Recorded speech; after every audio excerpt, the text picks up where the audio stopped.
She tore it in half. $5 million, right there on the counter, in front of the man's 8-year-old daughter. Diane Foster held the two halves up so the whole lobby could see them, and then she tore them again, and opened her hand and let the pieces fall to the floor.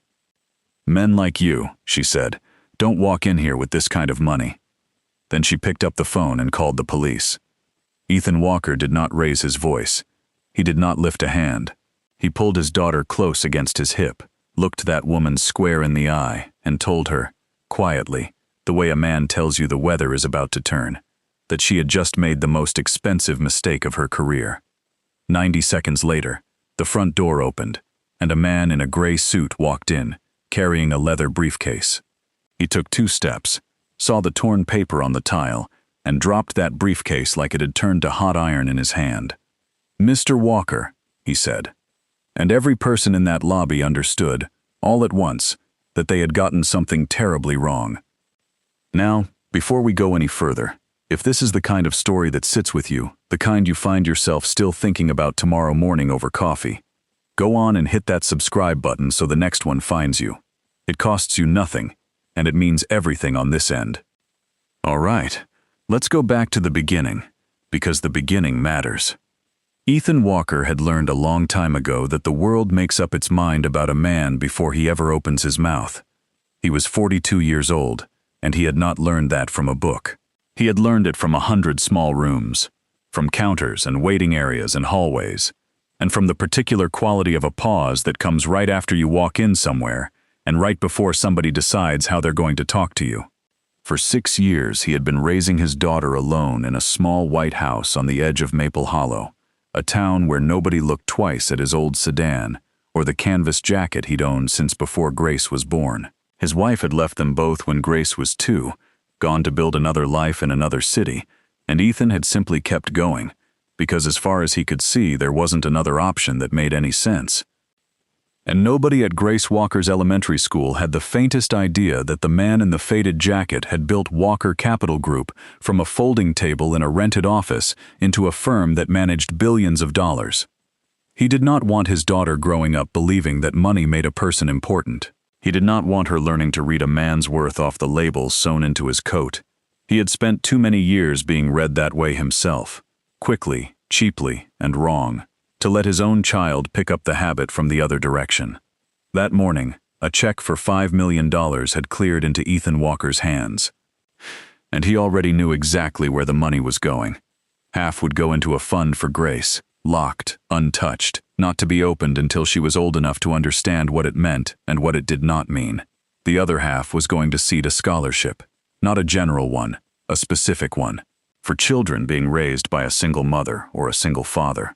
The kind of family Ethan understood better than almost anybody, having lived every version of the exhaustion that comes with it, the fevers at 3 in the morning, the school forms filled out at midnight, the birthday parties assembled alone with a roll of tape and a prayer. First the bank, then the bookstore, then dinner at the diner on 5th Street, the one with the paper placemats and the pie under the glass dome. The bank was supposed to be the easy part, 10 minutes.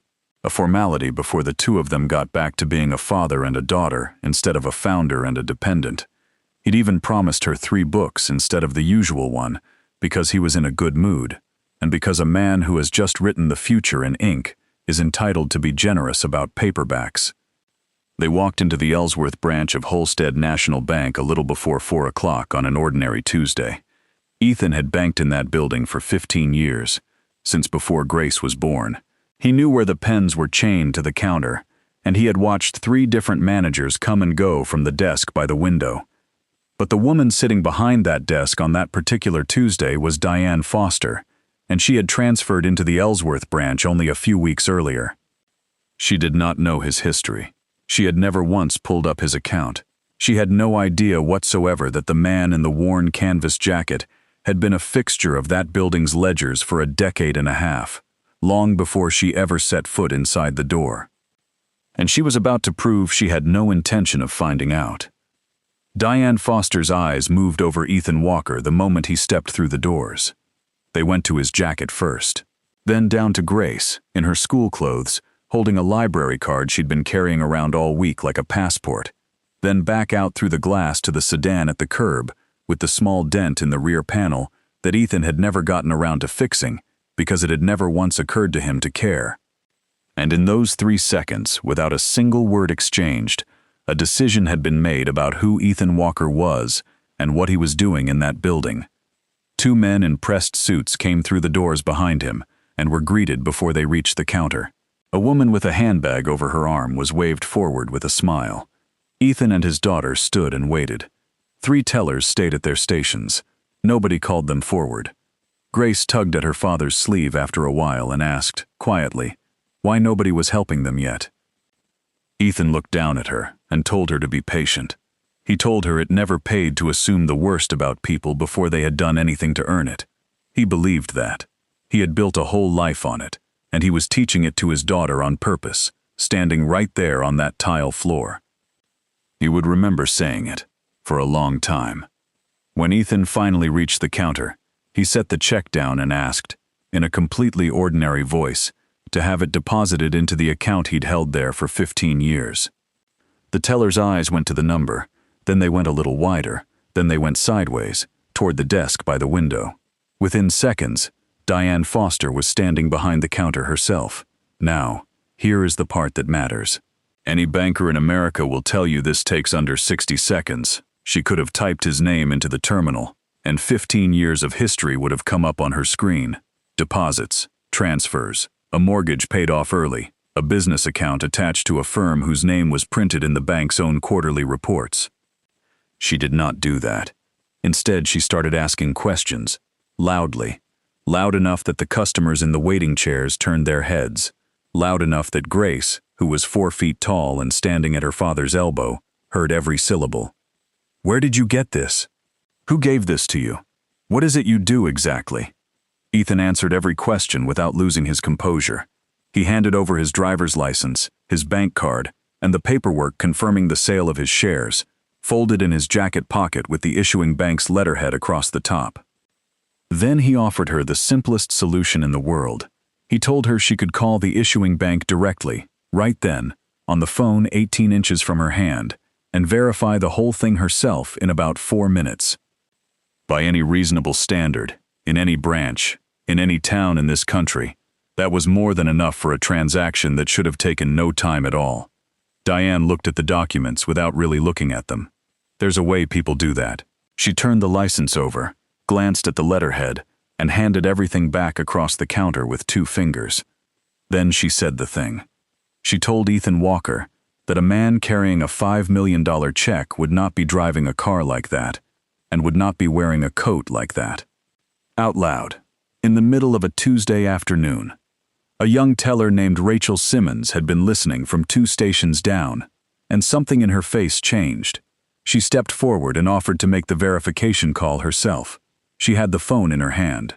She was already reaching for it. Diane cut her off before she could dial, ordered her back to her station in a tone that left no room for discussion, and Rachel, 24 years old, 13 months into the job, with a car payment and a mother in assisted living, went back to her station. By then, several customers had noticed the temperature at the counter, and a few did what people do now. They took out their phones. They did not step forward. They did not say one word. They raised their phones and started recording, from a safe distance, with a kind of appetite. And one man, standing near the pens, said something loud enough for Grace to hear. He suggested that a fellow like that might be using his own daughter to make a scam look more convincing. Nobody in that lobby said a word against it. Not one person. They just kept their phones up, waiting to see what would happen next. Grace's hand found her father's and gripped it hard. Whatever confidence she'd walked in with, the library card, the 3 books, the pie under the glass dome, went right out of her all at once. Ethan kept his voice even. He asked Diane one more time to please make the call before this went any further. And here's the strange thing, the thing people who've been on the receiving end of it will recognize immediately. His calm made it worse. A calm man doesn't fit the story. A calm man is an inconvenience to somebody who has already decided what kind of man she's looking at, and every reasonable sentence out of his mouth was another crack in the version of events she had committed to in front of a lobby full of witnesses. So she doubled down. In front of the tellers, the security guard, and every customer still filming, Diane Foster announced that the check was fraudulent, having verified not one single detail of it. Ethan reminded her, evenly, that she was handling a customer's legitimate assets, and that she might want to think carefully about what she did next. He meant it as a warning. He meant it as a rope thrown to a woman standing closer to the edge than she knew. She heard it as a threat. She snatched the check off the counter. She looked directly at him, and she said, loud enough to carry to the back wall, "People like you don't walk in here with $5 million. Then she tore it in half. Then the halves, and the quarters, and she opened her hand and let the pieces fall to the floor at his feet. The lobby went completely silent. Not a chair moved. Somewhere behind the counter, a printer finished a job and stopped. Grace bent down. She was going to pick up the pieces, because she was 8, and because when something falls, you pick it up. Ethan stopped her, gently, his hand on her shoulder. He was not going to let his daughter kneel on that floor to gather up what somebody had just used to humiliate him. He looked at Diane Foster, and without raising his voice at all, he told her that she had just made the most expensive mistake of her career. She called the police. She told the dispatcher there was a man in her branch, using fraudulent documents, threatening her staff, and refusing to leave the premises. 3 statements, not one of them true. Then she turned to Dean Coleman, the branch's security guard, and ordered him to escort Ethan Walker out of the building. Dean Coleman hesitated. "You need to remember that, because it comes back around." He hesitated, visibly, and half the people in that lobby saw it. 22 years in that uniform, and he had never once put his hands on a customer in that branch. He stood there trying to work out why he was being told to remove a man who had done nothing but stand at a counter and answer questions. But a direct order from a branch manager, in front of a lobby full of witnesses and a half-dozen raised phones, left a 51-year-old man with a pension 11 years out very little room to argue. So he stepped forward. Grace looked up at her father as the guard approached, and her eyes held a fear no 8-year-old should have to carry into a bank on an ordinary afternoon. Ethan tightened his hand around hers and kept his voice low, so low only she could hear it, and told her everything was going to be fine as long as she stayed close to him. He understood exactly the position he was in. He could resist and turn a bad situation into a dangerous one, with his daughter standing right beside him. Or he could stay calm and wait for the truth to catch up. He chose the second, but he did not choose it meekly. He did not head for the door. He glanced down at the pieces of paper scattered across the tile, a scholarship fund that had not even had the chance to exist yet, lying in confetti on a bank floor, and something in his chest hardened, not into anger, closer to certainty. Because somewhere in the last 10 minutes, this had stopped being about a $5 million check. It had become about every assumption a room full of strangers had made about him before he said one word. Dean began walking them toward the glass doors. His hand rested on Ethan's shoulder rather than gripping it. That distinction is small. It will matter later. And from behind the counter, Diane Foster called out an instruction to one of her tellers. She told her to hold the girl back, so the child could not, as she put it, be used to obstruct an officer of the bank from doing his job. That was the moment Ethan Walker's calm cracked. He had absorbed the accusations. He had absorbed the remarks about his car and his coat, but the instant somebody suggested putting a hand on his daughter, his voice changed completely. He told that teller, in a tone that left no room whatsoever for negotiation, that nobody was to lay a hand on Grace. Diane seized it immediately. She turned to the crowd and announced that his sudden intensity was proof of exactly the kind of aggression she'd been warning them about since he walked through the door. And Ethan understood something he had known his whole life but had never seen demonstrated quite so cleanly. Every word out of his mouth and every motion of his body was being read through a lens that had already decided who he was. Rachel Simmons spoke up again. Second time. She had already been shut down once, she said, steadily, with her hands flat on the counter to keep them from shaking, that Mr. Walker had not threatened anybody, and that one phone call would settle the entire matter in under 5 minutes. Diane turned on her and threatened to fire her on the spot if she said one more word out of turn in front of customers. Rachel stopped talking. She glanced at Ethan for a moment, and something in her expression told him plainly that she believed him, even if she couldn't say so out loud. Rachel had watched Diane Foster dismiss more than one customer in ways that never sat right with her, and every time she had told herself the same thing. It's not my place. Somebody above me is surely watching. Standing there watching Grace Walker's face come apart, she understood that everything she had told herself before had just stopped holding up. Nobody lowered a phone to speak. Nobody stepped between Diane Foster and the family she was taking apart in the middle of a Tuesday afternoon. Grace looked around that lobby, at all the raised phones and all the lowered eyes, and she asked her father, in a voice just loud enough to carry, why nobody in the room would say that he hadn't done anything wrong. Nobody answered her. Nobody moved. And that silence settled into Ethan's chest harder than anything Diane Foster had said to him, because watching his daughter's face, he understood that she was learning something about the world that no 8-year-old ought to learn in a bank lobby on an ordinary afternoon. His little girl was watching an entire room agree, through nothing but silence, that an injustice happening in plain sight did not require anybody present to do a single thing about it. Behind them, Diane Foster stood with her arms crossed, satisfied that the matter had been handled correctly. She had no idea whatsoever that the man walking toward her exit held more influence over the future of her branch, and her career, and her license, and the next 4 years of her life, than she could possibly have imagined 10 minutes earlier. And at that exact moment, the front door swung open. Gerald Whitman walked in with a leather briefcase in one hand and the unhurried posture of a man expecting a quiet late-afternoon meeting. Gerald was 63 years old, regional president for the Eastern Division of Holstead National Bank, 31 years with the company. He had come to the Ellsworth branch that afternoon for one reason, to meet Ethan Walker after closing, away from the attention a downtown meeting would have drawn.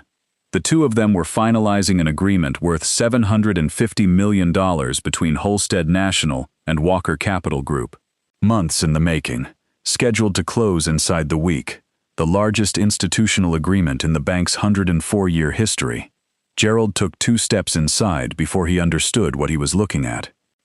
Ethan Walker, the man he had spent the better part of an hour preparing to meet, standing with a security guard's hand on his shoulder, 40 feet from the exit, with a little girl in a school dress clinging to his side in tears, and scraps of paper scattered across the floor at his feet.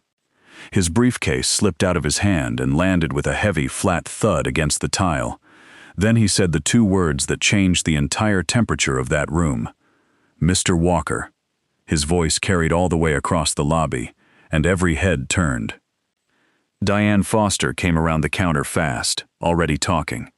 She began explaining that she had just prevented what she believed to be a $5 million fraud attempt, that she had followed her instincts, that she had protected the branch.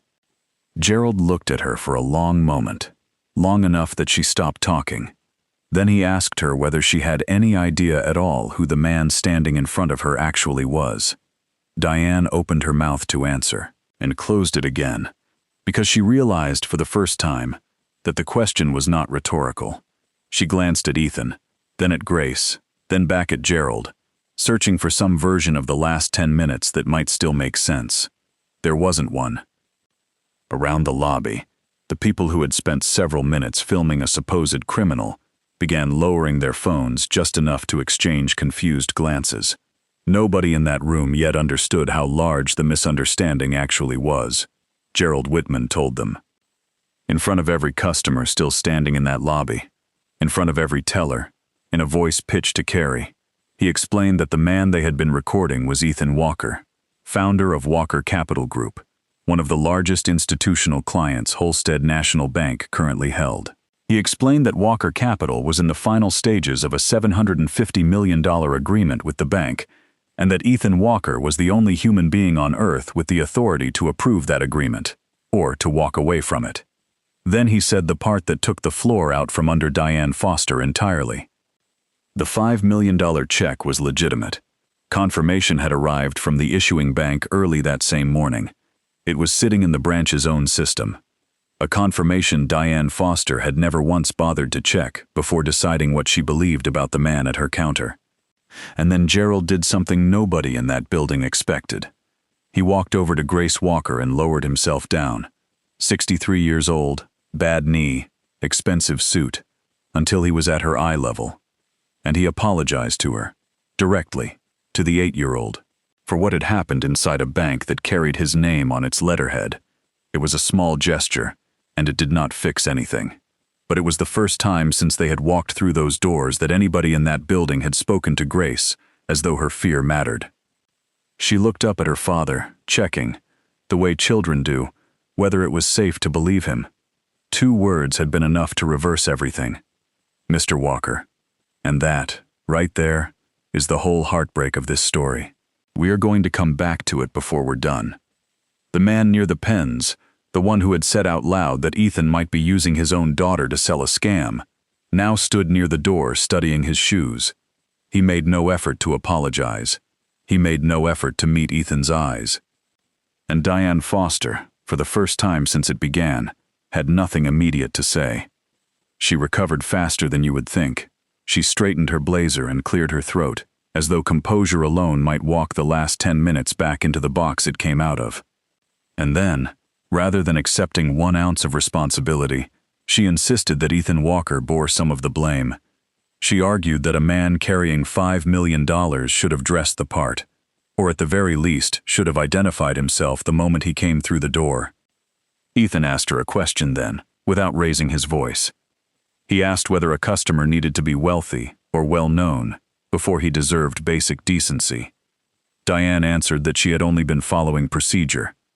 Gerald Whitman gestured at the torn paper still scattered across the floor, and he asked her to name, out loud, right then, the exact procedure that authorized a branch manager to destroy a customer's legal property in front of his child. "There is no such procedure, Diane," he said. "There never has been." And for the first time she seemed to understand that not one person in that room was going to help her out of the corner she had backed herself into. So she pivoted again. This time she blamed Ethan for bringing his daughter into a bank at all, suggesting the child's presence had made the situation more emotional than it needed to be. That was the moment Ethan Walker stopped extending her any benefit of the doubt whatsoever. Gerald turned to Diane and ordered her to surrender her badge and her keys immediately. And then, while every eye in the building was on Gerald and Ethan, Diane Foster slipped quietly behind her terminal. She had added a note to Ethan Walker's account 11 minutes earlier, an internal flag. It described him as a threatening customer with a high risk of fraud. Rachel Simmons caught the movement out of the corner of her eye. She crossed that lobby before Diane could finish, put her hand flat over the keyboard, and stopped the deletion mid-motion. Then she turned to Gerald Whitman and informed him that the branch's security cameras had recorded the entire incident from 4 angles, including the moment Diane Foster tore the check apart in front of an 8-year-old girl. Diane's face went white. She had forgotten the cameras entirely. Gerald Whitman terminated her on the spot, right there in the lobby, in front of the same customers who had watched her tear that check apart less than 15 minutes earlier. She asked, quietly, and then not so quietly, to have the conversation privately, in an office. He refused her outright. He told her that she had humiliated Mr. Walker in public, and that she would answer for it in front of the same people who had watched it happen, not tucked away behind a closed door where the consequences could quietly disappear. Then he turned to Dean Coleman, and here Gerald took a very different approach, and it says something about him. He acknowledged out loud that the footage would show Dean had never used force, and that he had released Ethan's arm the instant Gerald spoke. He suspended Dean pending a full review rather than terminating him outright, and told him the time off would give them both a chance to look at that footage clearly, before anything permanent was decided. Dean nodded, his shoulders dropping with something between relief and shame, and then he said something quietly, mostly to himself, that ended up mattering a great deal to how this whole story finished. He admitted he should have questioned the order the moment it was given, instead of following it because it came from somebody above him. "I knew something felt wrong," he said. "I just didn't trust that feeling enough to say so out loud." Ethan Walker, still holding his daughter against his side, found he had no anger left for that guard. Dean had at least had the decency to hesitate before every single step, which was more than could be said for the woman who gave the order. The police arrived not long after. 2 officers, responding to a call describing a man attempting fraud and threatening staff, a call in which Diane Foster had described the man at her counter in terms that had nothing whatsoever to do with anything he had actually done. And for a brief moment, Ethan felt the same tightening in his chest he'd felt when Dean's hand first landed on his arm. That reflexive bracing for another round of assumptions before anybody asks you a single question. Gerald tried to explain that the original report had been false, but the officers still had to file an incident report because the call had already been logged as an official complaint before anyone corrected the record. That's how it works. Once it's in the system, it's in the system. Rachel Simmons gave her account to the officers without hesitation. She did not soften a single detail, including the part where Diane Foster had threatened to fire her for offering to make a phone call. Several customers came forward as well, handing over video showing precisely what had been said and done, from the moment the check hit the counter to the moment it hit the floor in pieces. A few of them apologized to Ethan directly while they waited, admitting they should have said something the moment the questioning started, instead of only reaching for their phones. Ethan accepted every apology without comment. He was 15 minutes past the point where an apology could have done anybody any good. And somewhere in the middle of all that, while officers were still taking statements inside the branch, a 10-second clip went online. 10 seconds. That's all it was. A woman tearing a check in half, and in half again, and letting the pieces fall at a man's feet, while his 8-year-old daughter watched. By the time Ethan and Grace finally walked out of that building into the evening air, that clip had thousands of views. By midnight, it would have millions. It spread the way these things spread now, fast, then faster, then everywhere at once. News vans were parked outside the Ellsworth branch before the sun had finished going down. Reporters stood on the sidewalk outside the same glass doors Ethan Walker had been walked toward, asking questions of anybody willing to talk. They found out that the $5 million Diane Foster had torn apart was meant to launch a scholarship fund for children being raised by single parents. Children just like his own. The contrast between what that money had been meant to do and how its owner had been treated for carrying it deepened the public reaction with every new share and every new headline. And the phrase Diane Foster had used at that counter got repeated across every major outlet in the country until it became impossible to escape. It was on the morning shows, it was on the evening panels, it was on the radio in trucks and kitchens and waiting rooms. A few outlets went back and pulled Diane Foster's employment history. They found complaints, years old, filed, logged, and never once moved past an internal folder. Holstead National's stock began sliding. The board convened an emergency session that same evening, and the pressure landed squarely on Gerald Whitman. The instruction from above was simple: do whatever is necessary to keep Ethan Walker from walking away from that agreement. Gerald spent most of that night on the telephone. He answered every call the same way. He told them the only path forward was full accountability, whether or not that was the answer any of them wanted. More than one executive suggested, quietly, that they settle with Ethan Walker before the story grew any larger. A private payout, a non-disclosure, make it disappear inside a week. Gerald refused every time. He told them plainly that Ethan Walker did not strike him as a man who could be bought into silence, and that trying it would almost certainly make things far worse for everybody involved. Meanwhile, the internal investigation launched. And what it turned up was not one bad afternoon at one branch. It was a pattern. Diane Foster had a documented history of freezing and denying accounts belonging to customers she had decided didn't belong. Customers with modest incomes, customers who didn't look the part, customers who came in without a suit and a firm handshake. And every previous complaint filed against her had been quietly dismissed by branch leadership long before Ethan Walker ever came through the doors. One former teller, a woman who had left that branch nearly 2 years earlier, told investigators she had once reported an incident almost identical to Ethan's. An elderly customer, a frozen account, no explanation given, and none requested.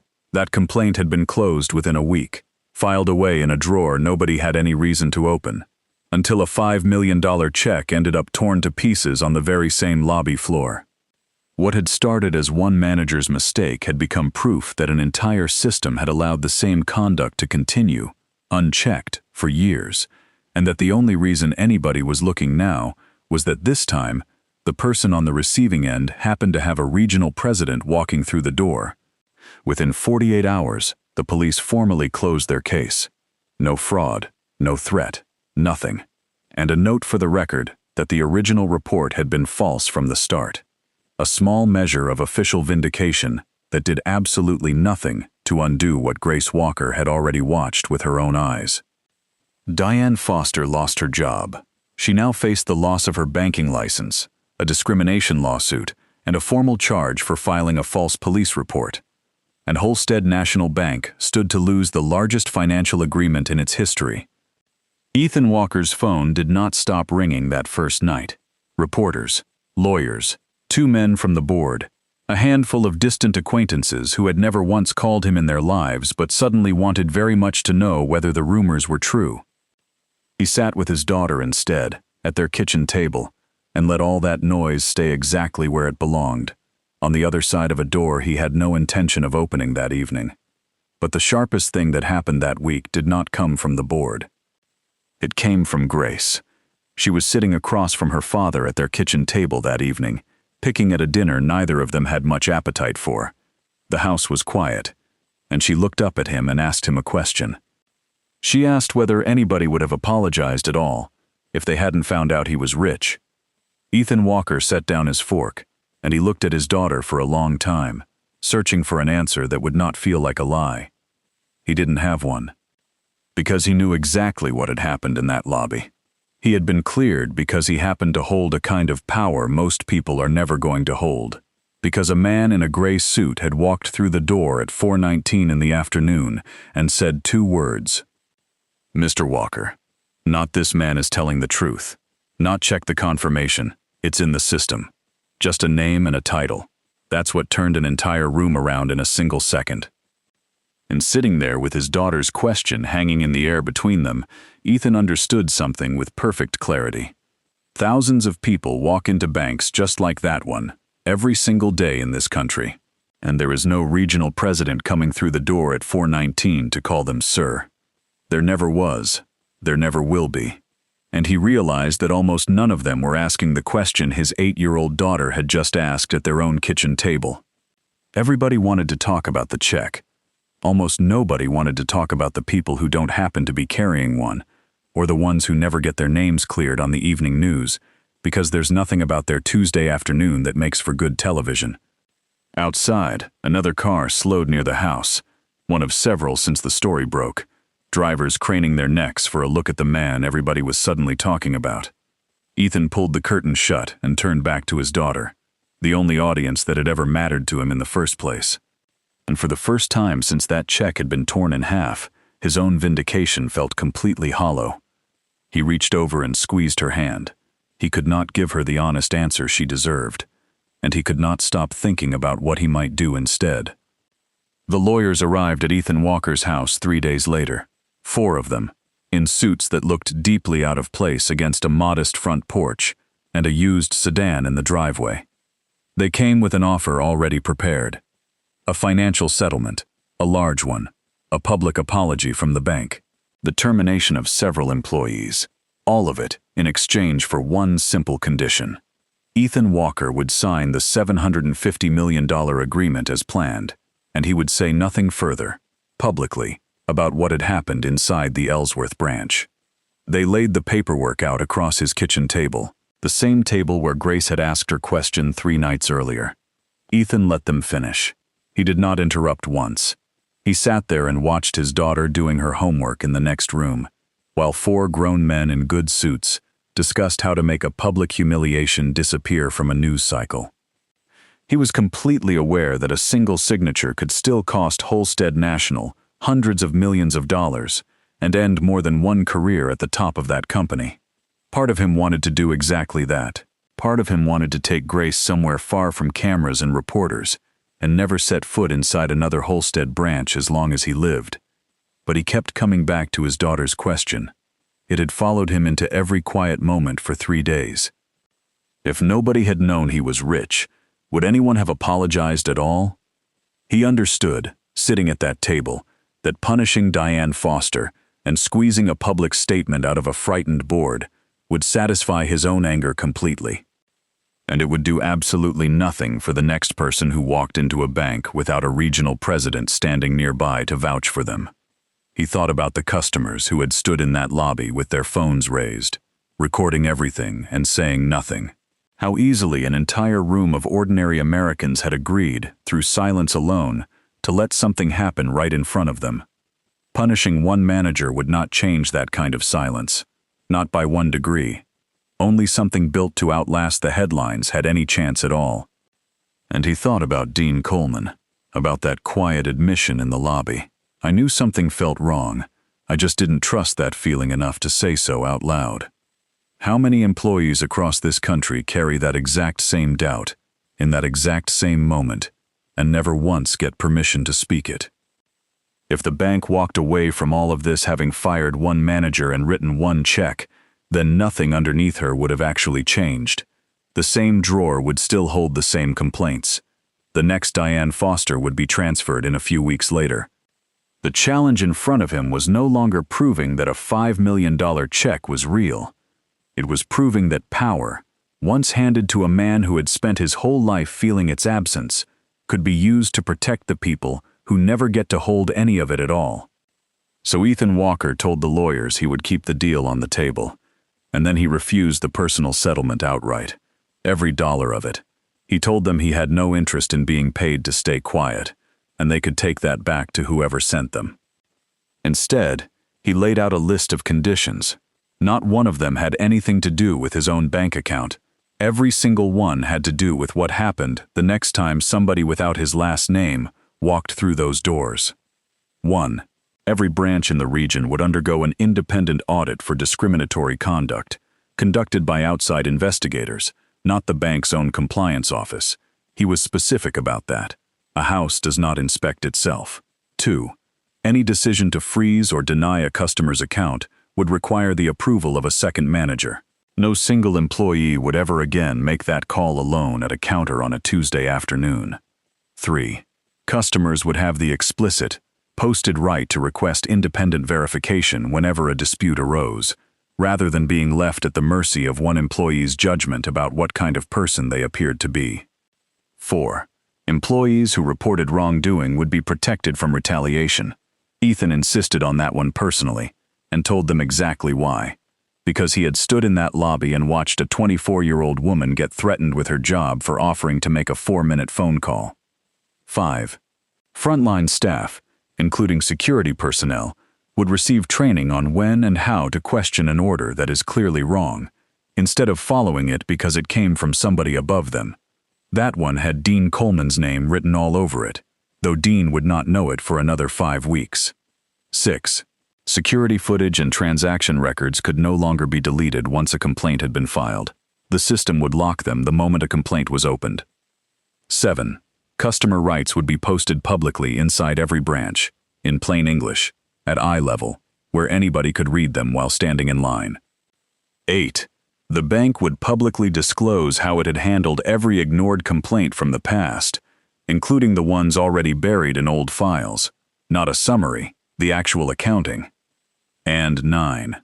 Holstead National would fund a permanent financial assistance program for single-parent families, seeded with the same money that had once been torn apart and left on a lobby floor.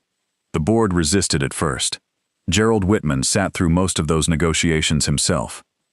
And he reminded that board, more than once, that the cost of refusing Ethan Walker's terms would almost certainly exceed the cost of accepting them, and that if any of them wanted to explain to a television camera why the bank had said no to posting customer rights in plain English, he would be glad to hand over the microphone. Nobody took him up on it. Within the week, every single condition had been accepted and written into the final agreement, alongside a public timeline for exactly when each change would take effect across every branch in the region.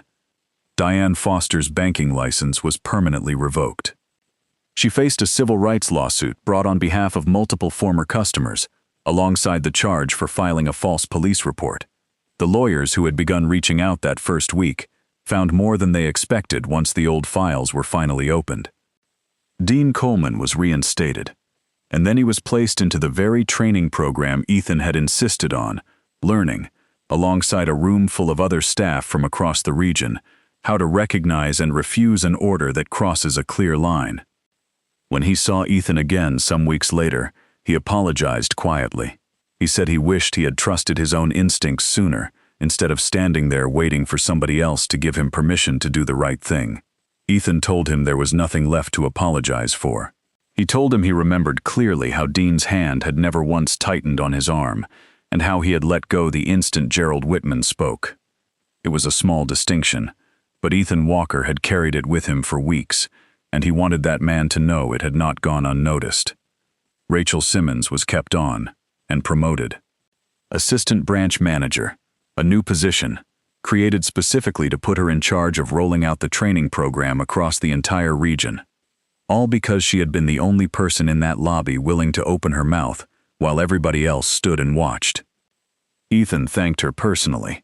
He told her that her willingness to speak up, twice, at real risk to herself, had mattered more than she probably realized in the moment. The bank issued a replacement check once the original had been formally voided. And Ethan Walker split the money exactly as he had always planned to, down to the dollar. Half went into the fund securing Grace's future, locked, untouched, waiting for a young woman who did not yet exist to be old enough to understand it. The other half became the seed money for the Walker Single-Parent Scholarship, a program built to support the children of mothers and fathers raising kids on their own, the way he had. And Ethan insisted on one more thing. He insisted that the very first round of scholarships be administered out of the Ellsworth branch itself. The same building that had once decided he didn't belong in it. A place that had turned him and his daughter toward the door would now be the place responsible for handing opportunity to families who looked a great deal like his own. 3 months later, Ethan and Grace Walker walked back through those same glass doors.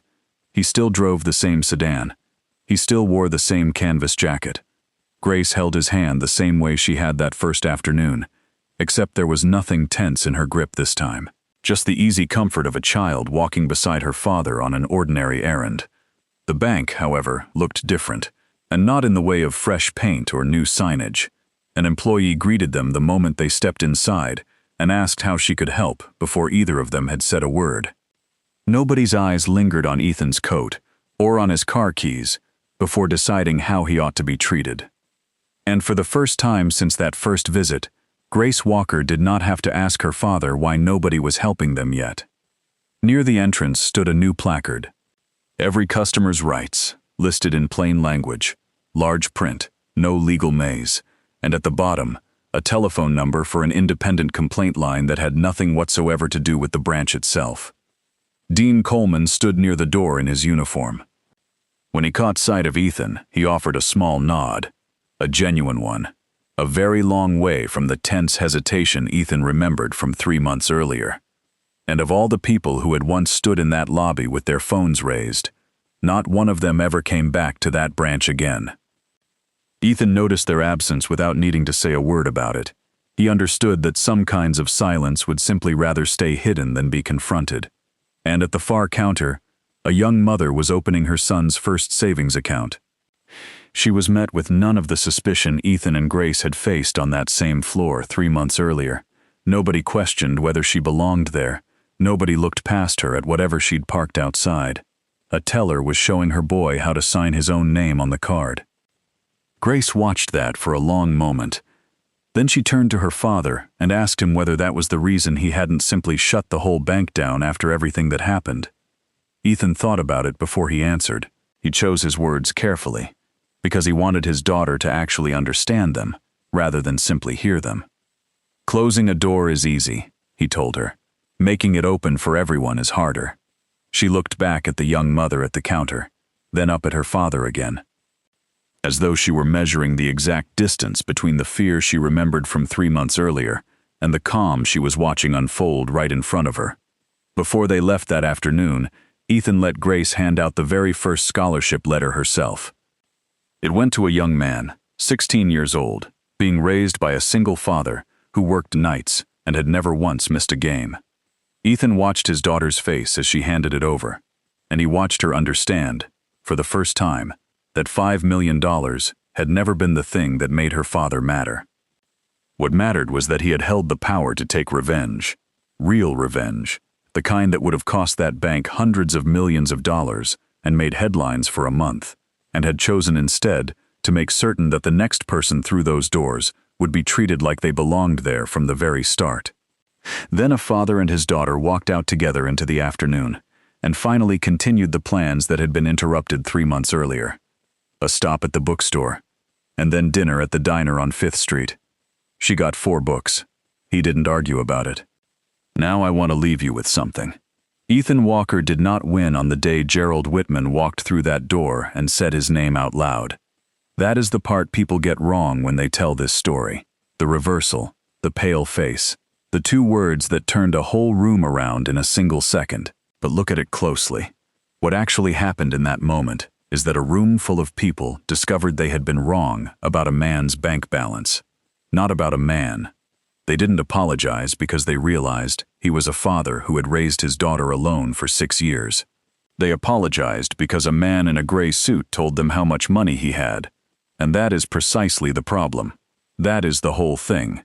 Because a person should never need $5 million in his pocket to be treated with basic decency at a counter on a Tuesday afternoon. The real victory in this story arrived months later, quietly, with no cameras present. It arrived in a placard by a door, and a second signature on a form, and a training room full of tellers being told, some of them for the first time in their careers, that they were allowed to say "wait a minute" out loud. It arrived at a counter where a young mother opened her son's first savings account, and nobody looked past her to see what she'd parked outside. That's what winning looked like. It didn't trend anywhere. So let me ask you the question this whole story turns on, and I'd like you to actually answer it, honestly, to yourself, before you go on with your day. If you had been standing in that lobby that afternoon, with your phone in your pocket, and a man and his little girl at that counter, and every other person around you looking at the floor, would you have stayed silent behind a raised phone? Or would you have been the one who spoke up first? Because there was exactly one person in that building who did. She was 24 years old, she had a car payment, and a mother in assisted living, and she had a great deal more to lose than anybody else standing there. And she did it anyway, twice. If this story moved you, go on and subscribe, and carry it with you the next time you find yourself standing in a room where somebody else is being underestimated. You'll know it when you see it. The only question is what you'll do about it.